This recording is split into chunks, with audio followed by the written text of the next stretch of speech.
Okay, so like I was saying, I'm starting to kind of like learn from my mother where like I'm thinking about the future, like the projection of things later on.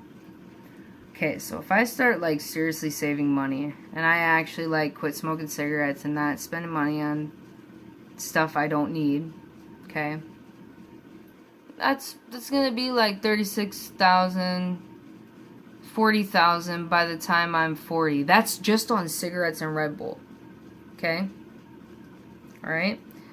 Now, and then on top of that, if I save money from each paycheck, okay, think about things like that. And then I really get into like ways to save money, and stuff like that. So I'm thinking like long term, man, because anybody who knows me, like, I ain't just set out for what I'm doing right now for the rest of my life. I might be for the next 10 years, but I got a long term plan and a long term vision and goal, okay? I might work for the next 10 years at a 9 to 5 job. We'll just label it as a normal whatever. But I eventually want to be financially free. I want my book published and I would like to be a speaker. Now, like I said the other day, you just never know because sometimes your path can change and things can change. And maybe what I want to do so badly and what feels so right, like what I'm supposed to do, maybe that's not even the thing. And that's why I love being so open-minded. I love that about myself. I really love myself for that. Is because I'm open to the idea and I know that life is such an experience and such a constant change, an evolution, that I know that like anything could change at any point in time. Anything could change the course of your life at any point in time. So with that being said, my purpose could also change. So with that being said, like, I'm not too set on any one thing, but like, that's just the idea. Okay, I want to be financially free, and because for the rest of my life, no, I cannot just work a job and just chill at my apartment or house or whatever. And like, maybe I could if I was doing a lot of like traveling and going to the speaker events, concerts I really like doing things I really, really love, but really, really often.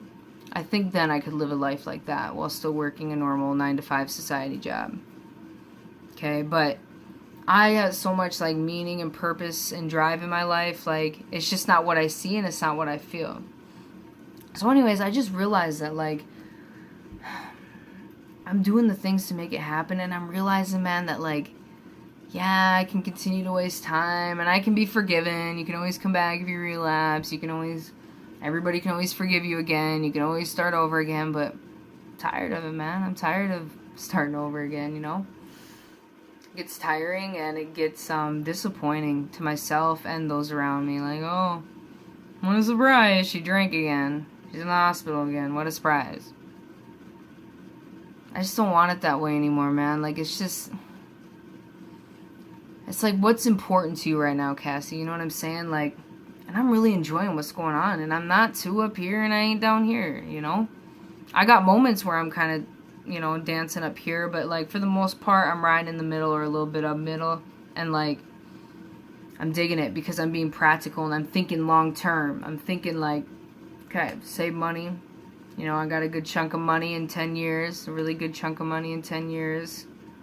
Okay, that'd be good I can invest that in something, and also too, I have so much trust in my faith and the universe and myself that in my head, I'm just like, all the components are going to line up for me and my purpose. Like, everything will work out. Like, I left it in the universe's hands. I left it in Source's hands. I left it in God's hands. Well, however you want to say it, it doesn't matter. It's all the same thing.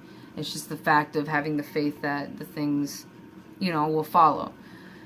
And so it's like I just don't even have any worries just about anything ever. Honestly, I'm kind of just chilling and like, like I got direction, but I'm like, and like I'm liking that I'm going so slow. Like, it's weird. I've never been like this a day in my life. Like, usually I'm like, oh my god, what am I gonna do? Like, I want to be an author. I want to be a speaker. I cannot wait 10 years for that to happen. Like, I just can't. It's way too long. Like, no. And now it's like, I'm just kind of really enjoying the little, really slow truck to get there. And I don't know why, and I don't know what changed. I don't know what the shift is. But I know prison had a lot to do with a lot of everything, man. It really, really freaking did. As I was sitting there thinking about that last night too.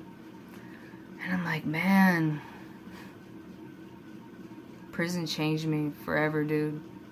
I get emotional talking about it because it's a happy feeling. It's a happy tear.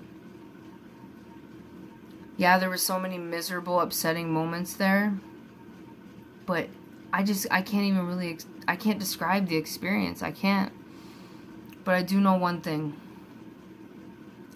At one point in time, my soul was calling, my spirit was calling to go to a different block, the max custody block. I seen it, I got the vision, I felt it, so I did it. You know, and to get into that block where the murders are and stuff and the violent people, you have to do something extreme. So I flashed my chest to a guard, sat 10 days in the hole, went to C block for 6 months, max custody block. And that's where I claim I became codependent free. And that's where it happened, you know? I don't really need to get into too much of the details, but I just started to realize at some point, I started to realize that, wait a minute, I'm the only one that can make me happy. Like, it just hit me like a ton of bricks. I didn't realize before that I was leaning on somebody else for my happiness. I really didn't know that, even though it's so obvious now. It's beyond obvious, and it's beyond embarrassing, and it's beyond, like, whoa, I don't know, I just tend to laugh at myself now, because it's like, wow, sorry to the people that had to deal with me then, but, yeah, I just realized that, the woman I was trying to love and all these other women was myself. Like, it's almost like I was trying to nurture myself in my heart and love myself through another person, which isn't possible. So all the love I was giving them needed to be turned back on myself. But I didn't know that at the time, okay? I was unaware. I was not conscious of it. So it all just hit me, you know, and I realized all this stuff, and I'm just like, man, and then I'm thinking about my childhood, and I'm wondering too, like, all this stuff is going through me, you know, like, as I'm in this block and I'm listening to music, or as I'm just laying down, I'm thinking, okay, back up now. What happened? Like, seriously, what happened? I was looking at old pictures from, like, when I was 10 years old. I looked either pissed off or just awkward in family photos, and there was also something going on, you know, way back then. But, here's the thing. I grew up in, like, the perfect childhood. My mom took me all around the U.S., like, SeaWorld, like, Niagara Falls, Canada, like, all the coolest places, like, traveled the world, amusement parks. Then my dad, he showed me unconditional love, never yelled at us, just perfect childhood, nothing wrong. Family everybody dreams and hopes for. So what happened? Why was I so rebellious in school? Why did I get kicked out of every school? Why did I end up in a mental health institution at age 13 for behavioral health, which continued on and on?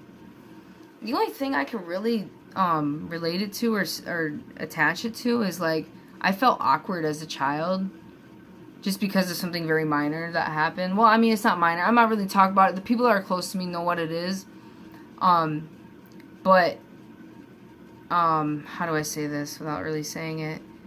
My family was perfect, but there was just one thing that happened in my childhood, in my family.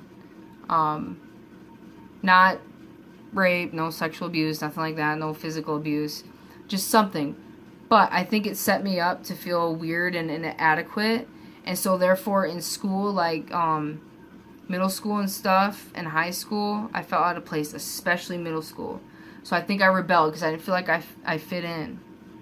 And I felt weird. I just felt weird. Like, I just didn't feel normal. I felt like there was something wrong with me, man, you know? And, you know, there was, technically, but, like, I think that's what led to everything. You know what I'm saying? I gotta cut this clip and start a new one now because we're getting to 10 minutes, so stay tuned for part 3.